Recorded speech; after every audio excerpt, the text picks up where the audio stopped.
Good morning and welcome to the Singapore Fintech Festival. We're here with the Ask Me Anything sessions, live from the Rapyd office in Singapore. If you're hanging out in the virtual map, this channel is located in the networking zone, which can be found in Boat Quay. This is in the virtual map of Singapore. The format for these sessions is relaxed and interactive and will be made all the better by audience participation. While I've got some questions for our guest, please send your questions through to the chat box, which I'll be checking right here, and monitoring throughout the sessions.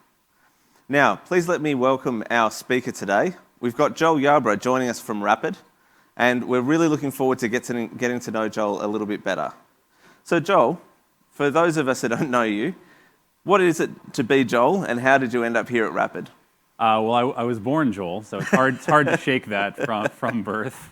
Being here at Rapyd is great. And by the way, thank you for coming to our office for this. We appreciate it. It's a great opportunity for all of us to share a little bit of what we're doing here at SFF. It's a great space. And when you first thought about the move to Rapyd, what was it? What was the vision in your mind, or what was it that got you excited about that opportunity? For me, if you go back 6 or maybe 10 years or so, I'd spent a lot of time working with very large companies trying to internationalize around the world. And as the payment ecosystem has gotten more and more unique in each country, almost no business can afford to make a marginal investment on a country they're trying to expand into, where the ROI looks very good, right? Yep. So even extremely large global internet companies were trying to do things with relatively thin resources.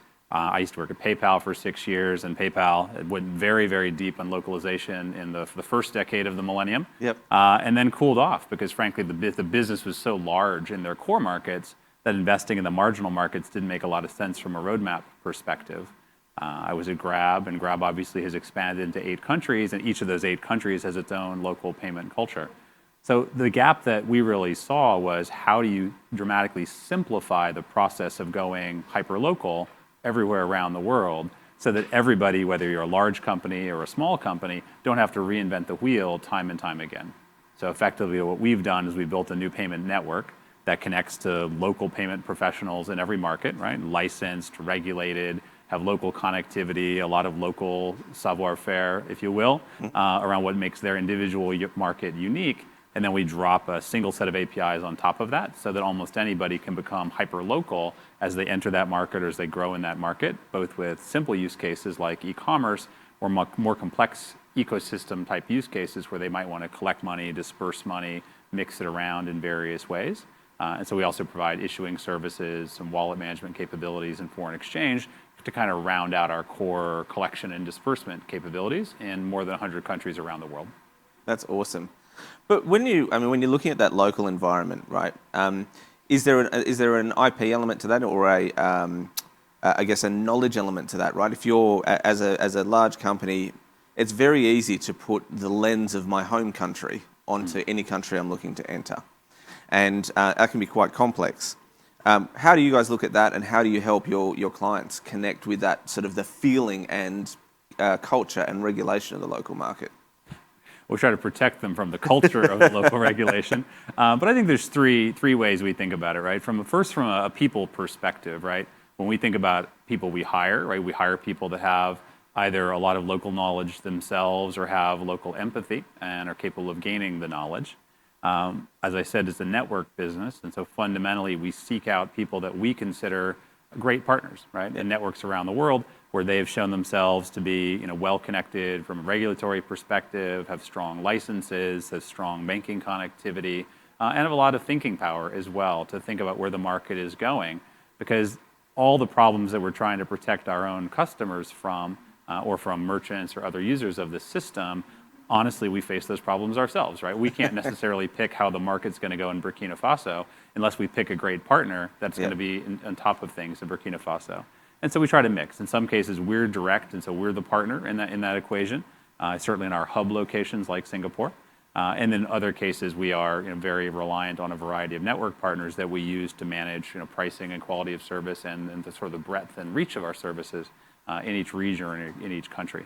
So it's about people, it's about partners, And then you started the question with IP, right? A big part of what we do is then the product layer on top of it. and how do you interact with it so that it feels like one seamless system. The APIs feel seamless. The developer experience seems seamless. You can open the developer experience and turn on a bunch of markets relatively quickly. You can see a multi-currency wallet in terms of your merchant account and seeing where funds have been received and mix and match them from an FX perspective, et cetera.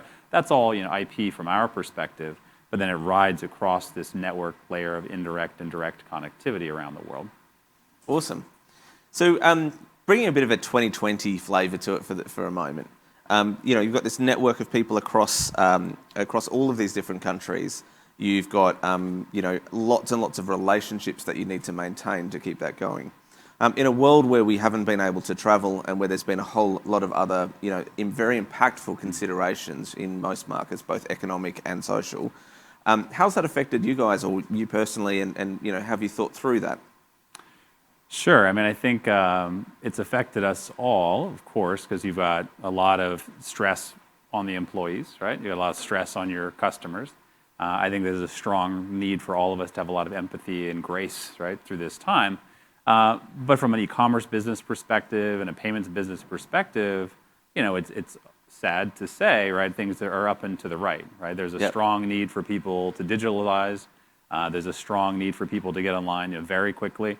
In a lot of cases, and it's a truism at this point, but to make investments that they may have thought about deferring 2-3 years down the line have all of a sudden become not urgent investments, right? And there's a strong incentive to get things done in 6 weeks for a lot of reasons. So for that perspective, it was well timed. I would say from a personal perspective, on top of that, the no jet lag thing has been pretty good. My commuting has been a lot lower, also very, very good. And so I think we've found different ways to be productive, right? We're mentally acute. Certainly people are working, much longer hours, frankly, than they were before, right? They're rolling out of bed and working, and they're rolling into bed after working. And hopefully they've had a chance to get some exercise and do other things in the middle of the day. But very, very long hours just without the travel commitments. And then lots of different flavors of it, right? You can ask me, what changed between May and today? Well, a lot, right? We've all become experts in different forms of virtual collaboration. And I think we've found different ways to get value out of those network relationships or business relationships. Maybe we were high signal on video before, and now we have a little bit less video, or our video calls are now 15 minutes when they used to be 37 minutes, because frankly, we're all much more efficient these days. But it's been interesting and ultimately positive for our industry, right? Because things that we've been waiting for have become very much in demand. That's awesome. I'm just going to take a moment to address our listeners and just remind everyone that there's a chat window there. So feel free to dive in to ask any questions that you'd like Joel to answer.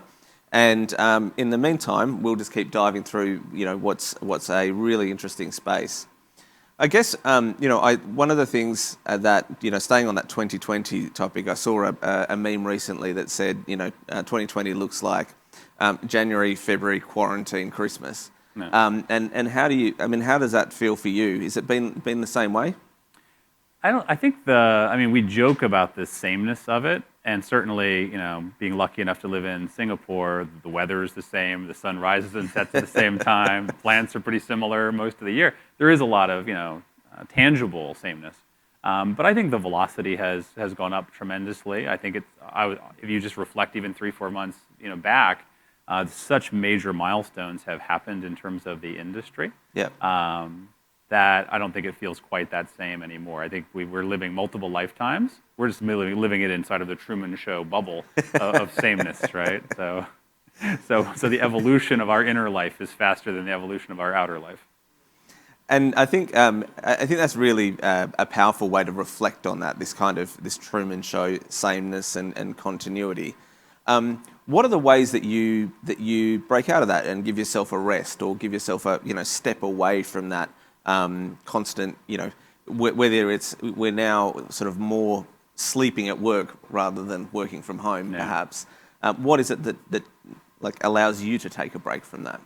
Yeah, so we were lucky enough. Actually, we relocated our office in February, and we relocated my residence in February as well. So we had a 10-day period of a lot of boxes everywhere. But where I personally moved to is more almost outside of town, what most people would consider the suburbs. So we've had a lot of bike paths, a lot of trees, a lot of reservoirs. So actually, I'm blessed to have a lot of outdoor activities.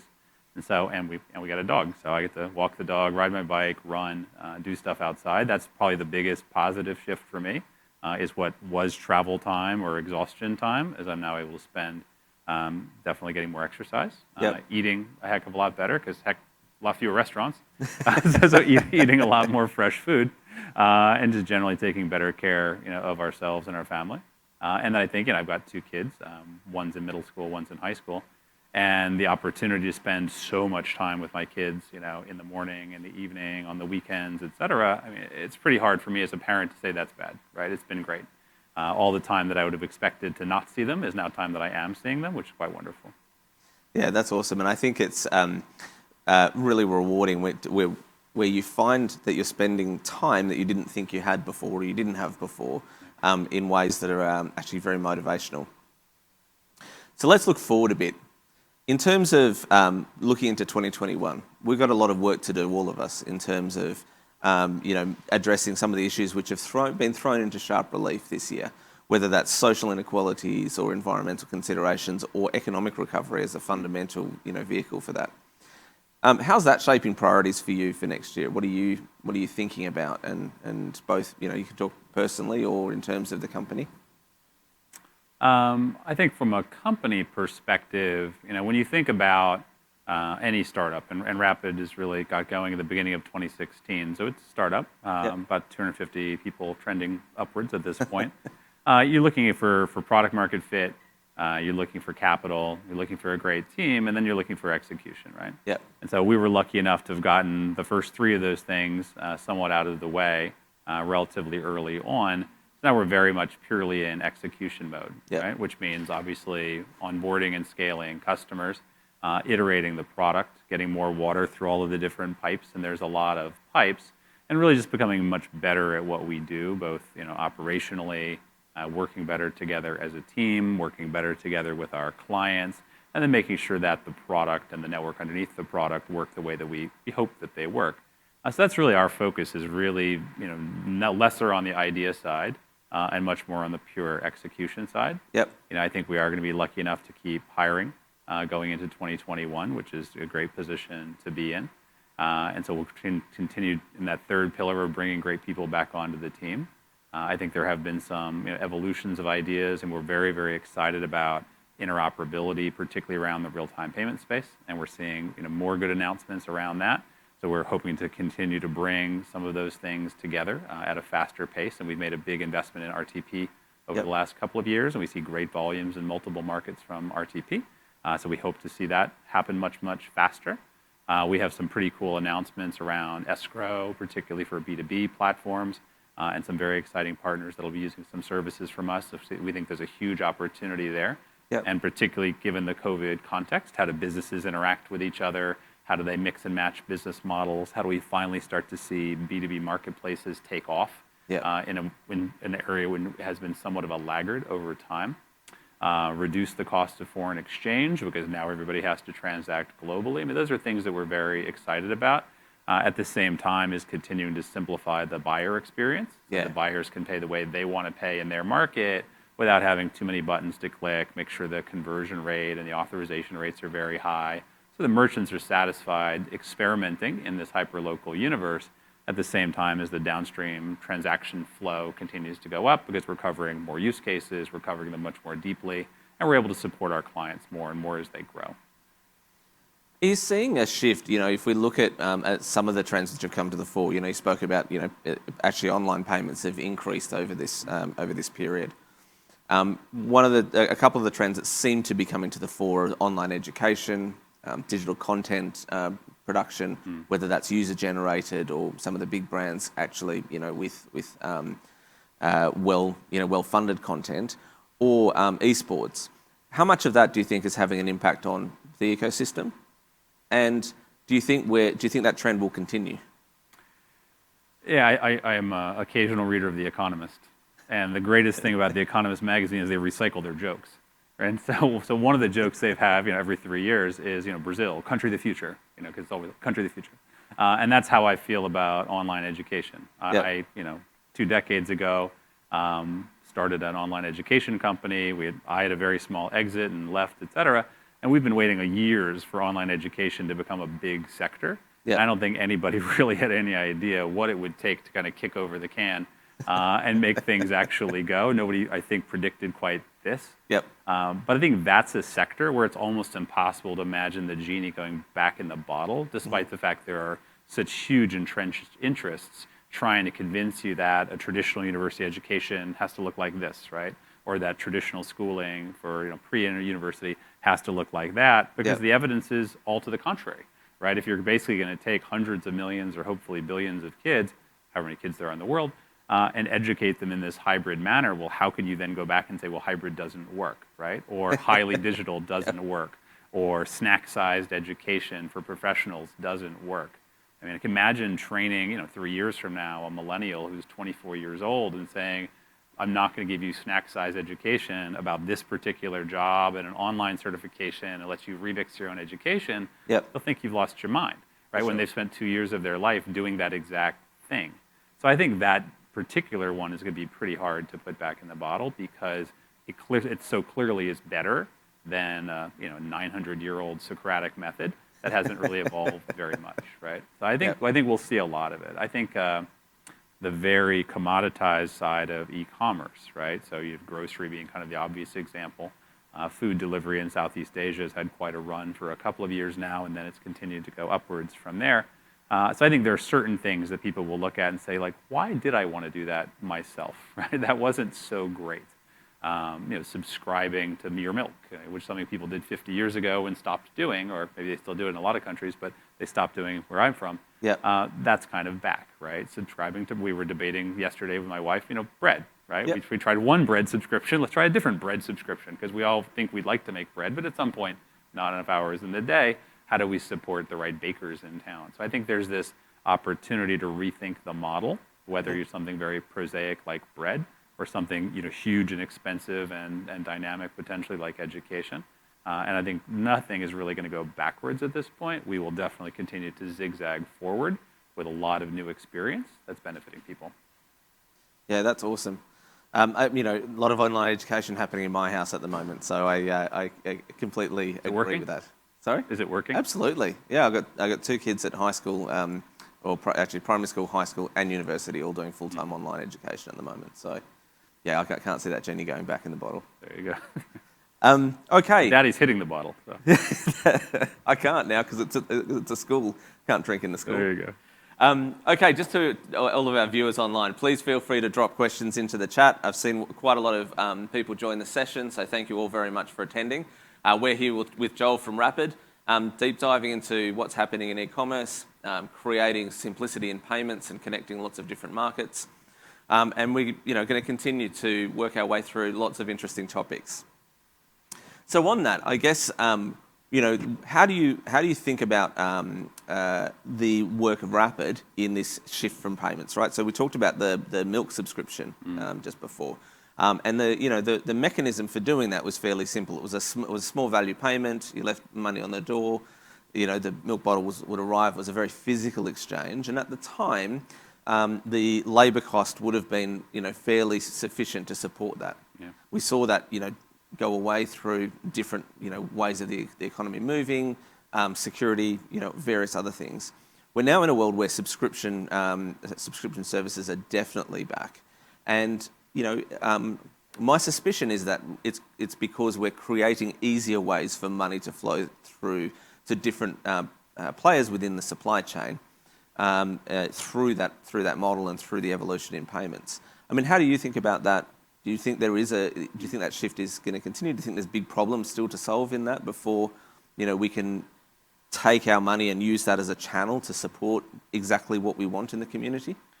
Yeah, I think there's maybe think about it as 2 different methods at least, right? One is what are the virtualization of assets, right? Yep. To what degree are people looking for on-demand services of various types? Are they then looking to subscribe to versus to inventory, Yep. right? Just-in-time delivery of other services, and I would say yes to both of those. And particularly, coming from the gig economy for several years, very hard to believe, again, millennials desperate to buy a lot of cars, right? Yep. You see driver's license rates go down, car purchases go down, in certain ways, or flatten, depending if once you kind of zero out economic growth. There's a huge desire for these two virtualized categories of goods. And then what's the great enabling technology? Well, the great enabling technology, was the ability to debit a card, right? The card industry did a pretty good job of making that work.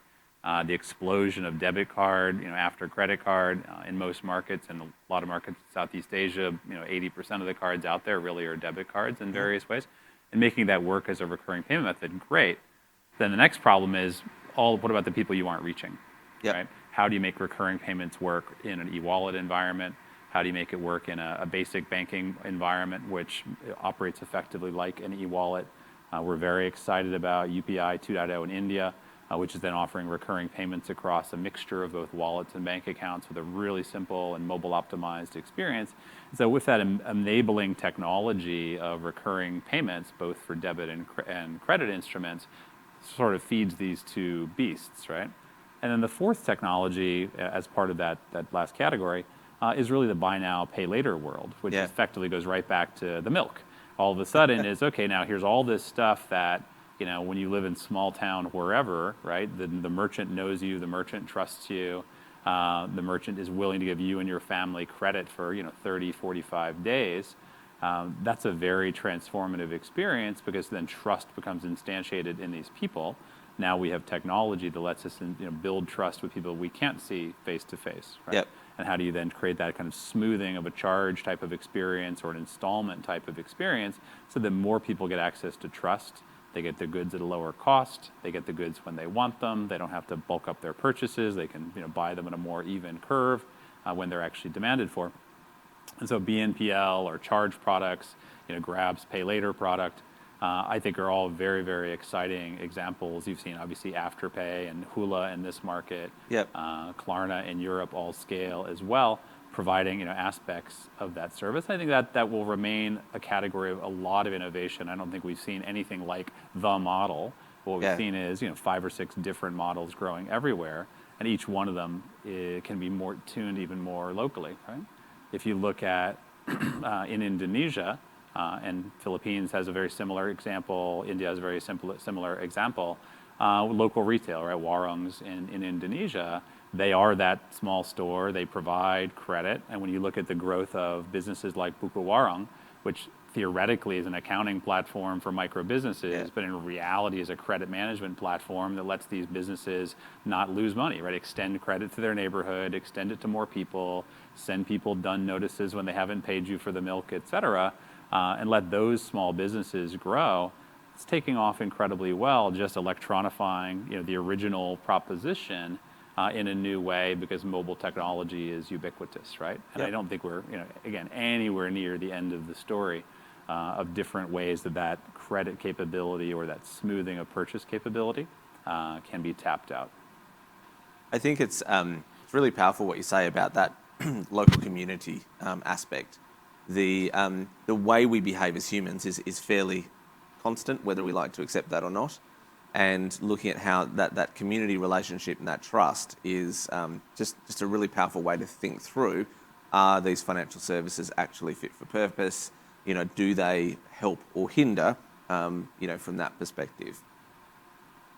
When we think through then the idea of credit, and let's dive into BNPL for a minute, how important do you think it is, or how do you think that's evolving? There is a lot of talk that and I wouldn't say scaremongering, that's probably the wrong word. There's a lot of fear potentially of rapidly scaling BNPL platforms, creating a sort of consumer credit crisis. But again, that kind of credit or credit in many ways is been a huge lubricant to allow a local economy to flourish. So how do you think about that? Is that something that keeps you up at night, or? Well, let's start with the latter point, which I 110% agree to. Without credit, economies don't grow, right? Yep. Economies freeze up. Every financial innovation we've ever had has been in some way, shape, or form, starting with currency, designed to create credit and liquidity in the system, right? Otherwise, we would all be back in early Mesopotamia, waiting for the clay tablet to come to us. So I think it's very, very critical. Do I think that in traditional consumer credit markets where The banks have been very aggressive about handing out 8 and 10 cards, and people are seeing, 20x multiples on their monthly income as a credit line. Do I think that's gotten out of hand? For sure. I think what's interesting about these other models is they aren't really that, right? They are very narrow time horizons, right? They're installment based and they're theoretically debit, although there's obviously penalties and things like that for not paying, but the time horizons are very, very short. One of the things that we saw when I was at PayPal years ago was the way that, for instance, Brazilians think about this type of consumer credit or installment. Let's say, look, I've got $20 in a month, right? Yep. And I can have this $20. This month will be paying off that much of my TV and that much of my blender and that much of my kids' tuition. And once those expenses roll off, I've now got a $20 size hole that I'll put other stuff into, right? It's very much a budgeting tool, the way that it's constructed. And I think you see the same thing in India with EMI, equal monthly installments. And I think you're very much seeing the same thing with an Afterpay or a Zip or a Split It in Australia today. I think people, and particularly millennials, looked at what happened in 2008 and 2009. They got the message that credit, as constructed, as made famous by Fight Club, was not actually the right model. And they wanted to see and respond to a model that was much more constrained and was a tool for control and a tool for budgeting versus a tool to be out of control or out of budget. So I think it's actually quite a different model in that sense, and it's giving more people more structure. So am I concerned about a credit bubble? From that perspective, I would say no. I would say, particularly if you look at the huge growth of P2P lending and all the things around it and just the sheer volume, I think the number at one point in China was 10,000 lenders, right? Yep. That seems like it might create a bubble, right? That just seems like a lot. And so I think there's other models that are outgrowths of traditional consumer lending are much more likely to create that kind of credit crunch and credit overhang. But in reality, consumer credit, is just not that large a portion of the economy relative to, let's say, mortgages or other traditional instruments that are theoretically regulated, but are out of control or have been out of control in the past in many, many ways. So I think these new instruments around BNPL, et cetera, are enabling technologies for control and budgeting, and particularly with a mobile device, putting a lot of that insight and intelligence directly into your hand in a way that used to be opaque, buried in a statement, hard to log in. Yep. Banks had very little interest in you paying, right? That was kind of the opposite of their game plan. And I think now what we're seeing is people who are much more information oriented, trying to create tools for people to use credit as a tool versus credit as an anchor. That's a really powerful insight there, Joel. So thank you for that. I think there's a lot to be said for the availability of information, and certainly in my observation, we're really seeing a different way of thinking about credit, thinking about the way that you use money, particularly with the younger generations who are not following the same path. I think over a period of time, there was a very well-trodden path, from a life perspective, certainly in Western economies, around how you would manage your money, and a lot of that would result in large credit card debt over a period of time. Certainly a different way of looking at that. So then let's step a little bit further and talk briefly about financial inclusion. If we look at that information opacity that we've had, that's actually exclusive. By its very nature, the models that support that kind of business make it very difficult to scale down and focus on those who potentially have less and help them to have more. When we talk about financial inclusion, what does that mean to you, and how does that influence the decisions that you make? I'm glad you brought it back, because I guess I didn't answer half the previous question. That's right. Good catch. I think financial inclusion means a lot of things, right? One is accessibility, the most basic level of, can I have an account that can build trust over time? Can I have an account that can enable me to pay people who are not standing there taking my clay tablet from me? That's one leg of it. I think the bigger leg goes back to what we were just talking about, is really around, can small businesses get credit to grow, right? Small businesses, and I'm not sure about the universe, but certainly in the United States, small businesses are responsible for more than half of all the job growth.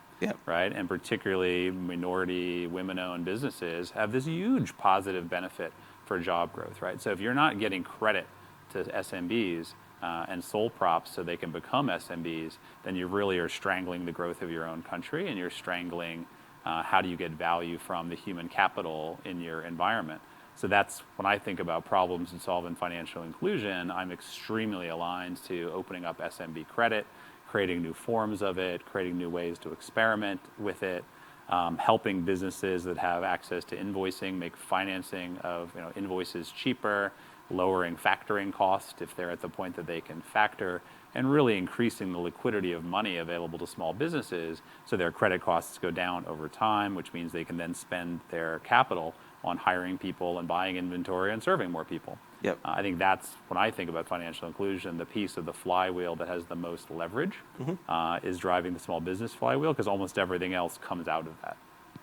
Yeah, it's really interesting when you look at a small business balance sheet and how much the cost of money impacts their ability to grow and their ability to service the community.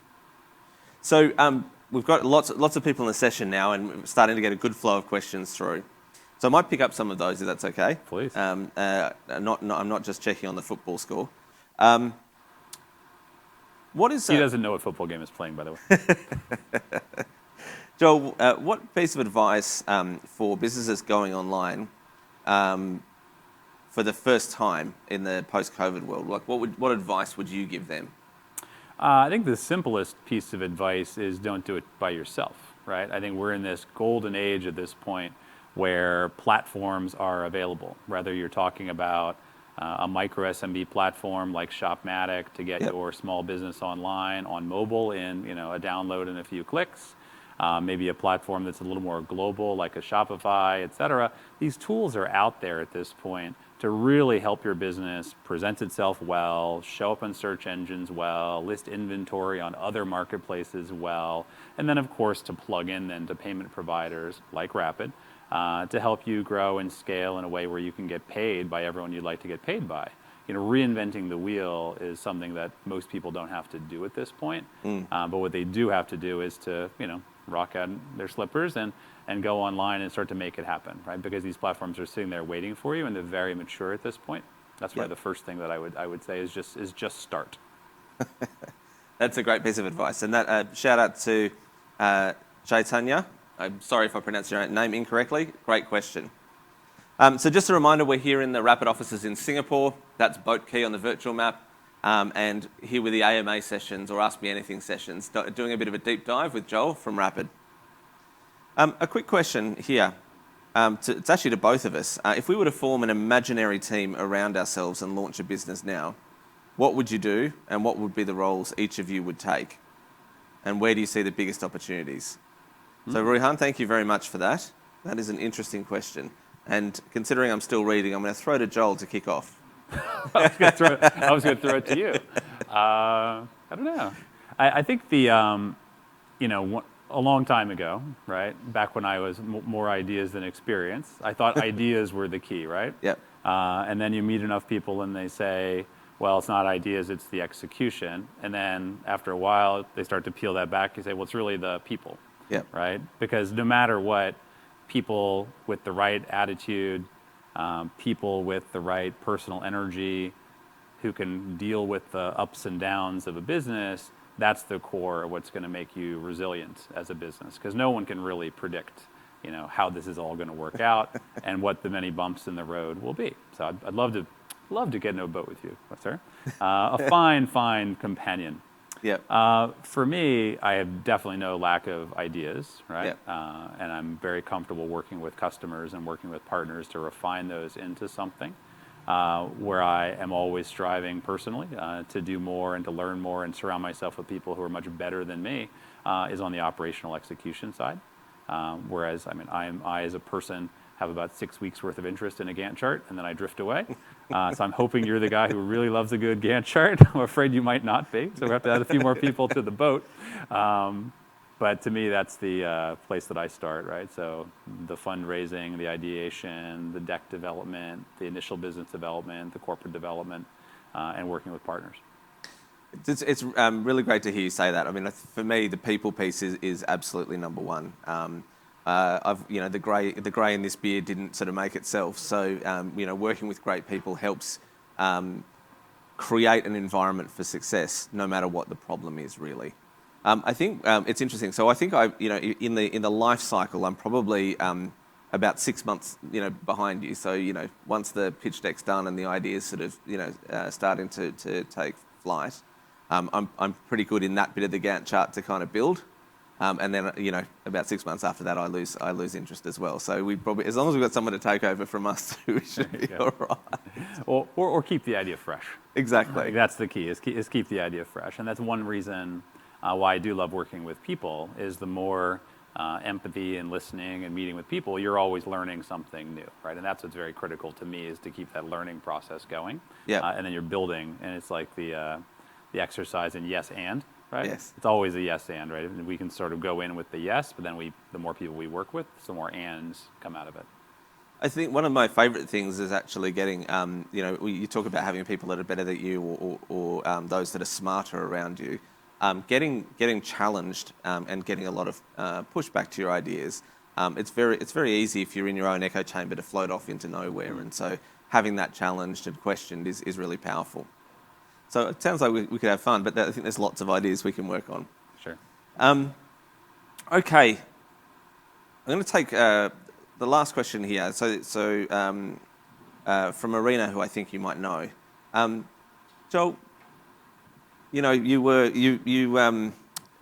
got so much experience in the startup world. What's the reason you didn't start your own company at this point? Efficiency. Efficiency. There's so many things involved. It's a good question. Troublemakers. All troublemakers out there. At the end of the day, right, like I said, there's so many unknowns, right? What you're trying to build, to borrow the MCU analogy, right, is the Avengers, right? Yep. And you're looking for an outcome that has basically a higher threshold of success. And there's things in my personal case that I might pretend to have done, but hadn't done very well or hadn't done a lot of, that I needed more experience in, right? There's things that I had done well with a large organization around me that had never necessarily done well, on my own, et cetera. And so when I looked at, 6 or 8 different paths I could go down, to be honest, I said, okay, these are the paths, here's an expected value, you get punched in the face a lot, and here's what the potential EV is on the far side. In my case, I chose instead to join a team with, an experienced CEO, incredible listener, very smart gentleman. The person that recruited me was someone that I respected a lot. CEO had already exited a company successfully. And I feel like what I brought to the table was complementary, but had a much higher EV because our product market fit was great. We had good access to capital. We had a great team going in and could grow a team. And then ultimately be much more successful. So honestly, I was a bit mercenary and efficient about thinking about it. Are there other ideas out there? For sure. And because of all the healthy eating during COVID, I hope to live long enough to do a lot of them. Is my aspiration. Yeah.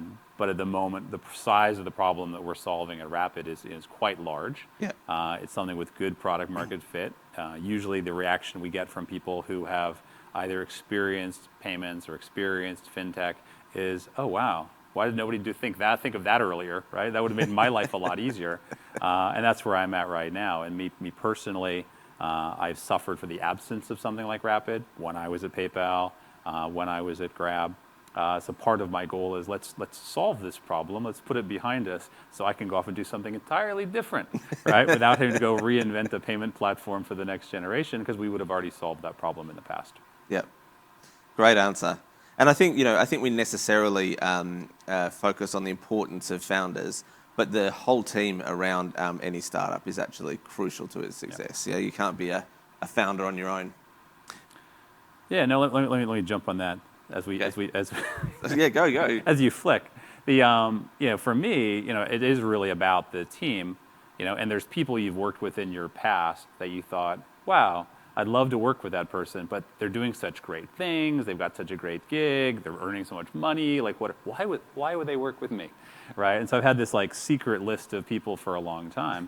And one of the things that I'm thrilled about is how many of the people from that secret list, now work with us today because they made decisions in their life about, oh, I'd love to go do a thing like X or a thing like Y, and it became the right opportunity for them at the right time. for people that are, substantially stronger than I thought I could recruit on my own, but by building a great culture and by creating a great opportunity and giving them an opportunity to do things and have a lot of personal ownership, it becomes a great opportunity for them as well, right? So I have this belief that you can have A players attracting more A players over time because the opportunity kind of builds on itself and the team and the culture builds on itself.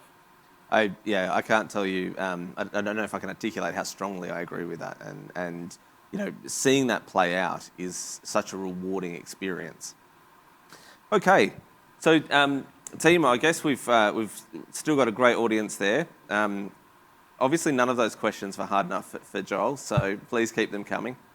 I guess I wanted to delve a little bit into the way that you characterise your past experience. So your experience at PayPal, you characterise yourself as a Poindexter, and at Grab, a bottle washer. Sure.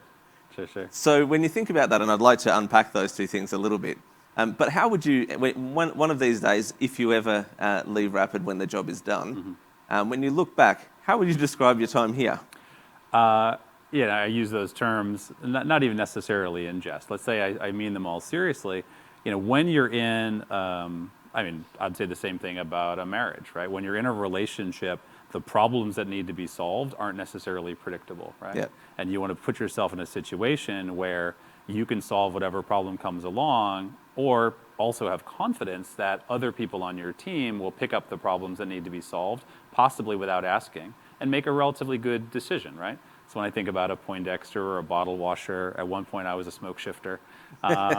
These are all things where you say, look, something's going to come along, and a little bit of context, and a little bit of attitude, and a little bit of data gathering, and a little bit of hard work will be required to go solve that problem, right? Classically in the startup, and my first startup was in Silicon Valley, like, who's going to buy the toilet paper, right? Who's going to go and buy snacks, right? Who's going to clean the fridge? Like, these are not things that most people roll out of business school dreaming of doing, but they are literally things that have to get done in a startup, right? And most people don't have the privilege of having an office lady come do it all for you. You've got to go roll up your sleeves and do them yourself, right? Mm-hmm. The same is true of making decks or fixing your, if you go back 30 years or however long enough, I won't insult the knowledge management platform, but wherever you store your files and how you build your knowledge management system and who rolls up email, like, all of those jobs have to get done. And as you go from being a one-person startup to a many-person startup, the jobs evolve over time, but they never go away. And that culture of looking for the problem to solve, thinking of a smart way to solve it, asking questions where you need to, but still being able to move quickly and with agility, that's how I think about what I try to do. And the more great people I can bring onto the team and surround myself with, that means the jobs that I could predict will get done by people who are doing them much better than me. And all the unpredictable, hard to manage, painful stuff, I deal with myself. I think it's there's a element of humility, again, which coming out of business school is not the first trait that comes to mind. That's required to get to roll your sleeves up and do the unsexy jobs like buy the toilet paper or make sure that there are snacks. Make sure that the kitchen is wiped down and, just simple things like that, which are what keep any business or any team going. So, it's really tangible when you have a team that lacks the ego that prevents them from getting involved in those jobs. So, any last questions from our audience? It's been a great audience. There's been some really good pointy ones. I've got quite a controversial one to ask, and I just, it's something that comes up every year, and it's a really powerful question that I think has never been resoundingly answered. Die Hard, Christmas movie or not? Of course. My brother, it's his number one Christmas movie. My wife is a huge Christmas elf. She finds the idea that I bring this up and I've trained my children to respond yes to this question offensive in the extreme. So yes, no question. Die Hard, greatest Christmas movie of all time. Yeah. And so, let's unpack that a little bit. From your wife's perspective, what are the arguments? Like, what argument could there be that Die Hard is not a Christmas movie? I think the spirit of joy is probably what she finds to be missing in it. Spirit of joy. Yes, they sing. Yes, there's a tree. I believe something might fall on it periodically during the film. I think she's looking for hope, happiness, and joy. Brilliant. Yeah, I can see that. Look, this has been Joel from Rapyd. You're here live in the Rapyd office in the Working Capital building in Singapore, located at Boat Quay in the virtual map. Please stay tuned here. We've got lots of great AMA sessions coming up, and keep the questions coming. Joel, thank you so much. It's been really fun to hang out. Thank you, René. It's been a pleasure. Thanks for coming by. Awesome. Take it easy. I can't touch you. All right. There you can't even do that either. Right. Thank you very much.